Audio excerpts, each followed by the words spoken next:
Hey everyone, Pete from KnifeUp.com here. Thanks for dropping in.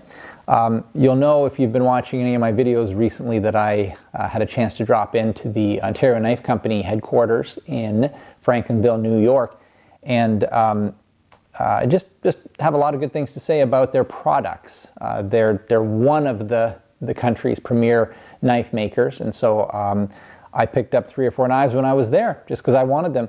And what I'd like to do today is just do a quick review for you guys on one of the knives I got when I was there, and that would be a Carter Trinity folder. All right, I'll give you my impressions on that. There's some really interesting and unique things that other people have said about this particular knife, and so I'll look forward to giving you my impressions right now. All right, the Carter Trinity folder knife from the Ontario Knife Company. This is a really interesting knife, by the way. This is a collaboration with Robert Carter. Now, Robert Carter is one of the world's premier knife designers, and he has a particular model that is really high-end called the BBM, Robert Carter BBM. It's about $600 or more, as opposed to this one, which is like closer to the $50 price point, give or take about $20, I guess, depending on where you buy it. But it looks very similar to this. The blade has the same profile, and even the handle in large part has the same profile as the BBM. This is a production line model. It's not at all a collector's model like the BBM. And so this is really going to be, make a Robert Carter design accessible to a lot of people, which is really excellent. Now, I've seen a few reviews as well. When I was looking at this one for myself to review, I couldn't help but see what some other people online have thought about it, and there's a lot of criticism about it in terms of some of the interior, the construction, when the knife is pulled apart, and some of the washers and bushings and all this sort of thing. That's probably valid. But really, for the price point and for what you use this knife for, I mean, it's a really good deal. Just so you know, for what it's worth, the knife is one that I carry with me literally every day in my pocket. Like, it really is an EDC for me.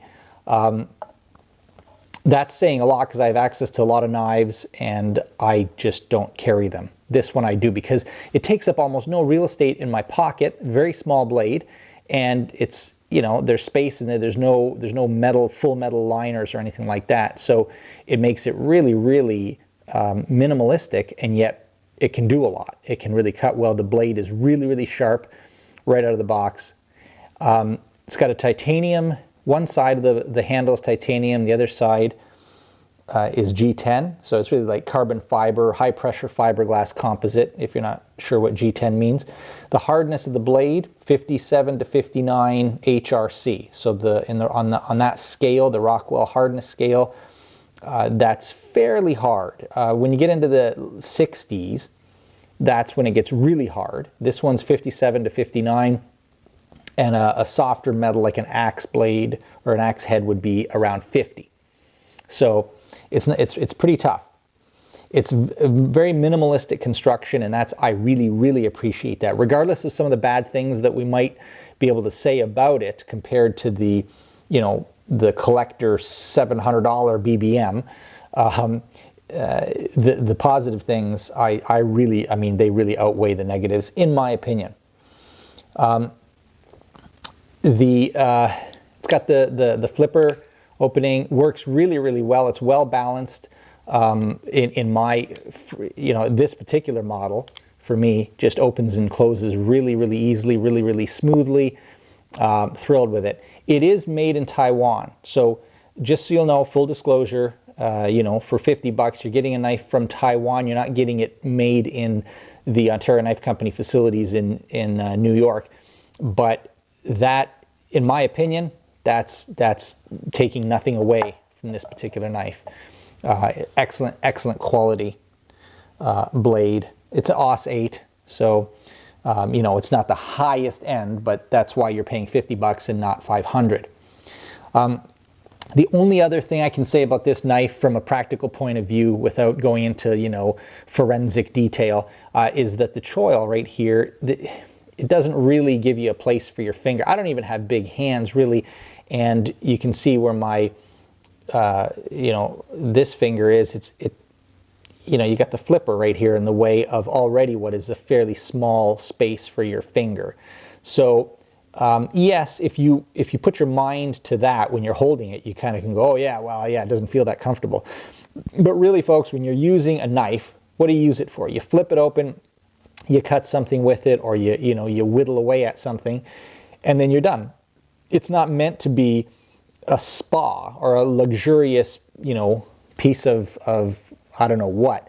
It's meant to be a knife that's supposed to cut something, get the job done, and then you move on. So the fact that my one finger doesn't experience pure luxury and comfort right there by the flipper is an extraordinarily small issue. Again, my opinion. All right, guys, that's what I have to say about the Carter Trinity folder knife. I love it. It is what I actually carry in my pocket every day to the exclusion of all others, at least for now. All right, if you have any comments, please do let me know, and I'd be happy to hear what you have to say, and I'll look forward to bringing you another review sometime in the near future. And just thanks again for stopping by. All right, we'll see you next time.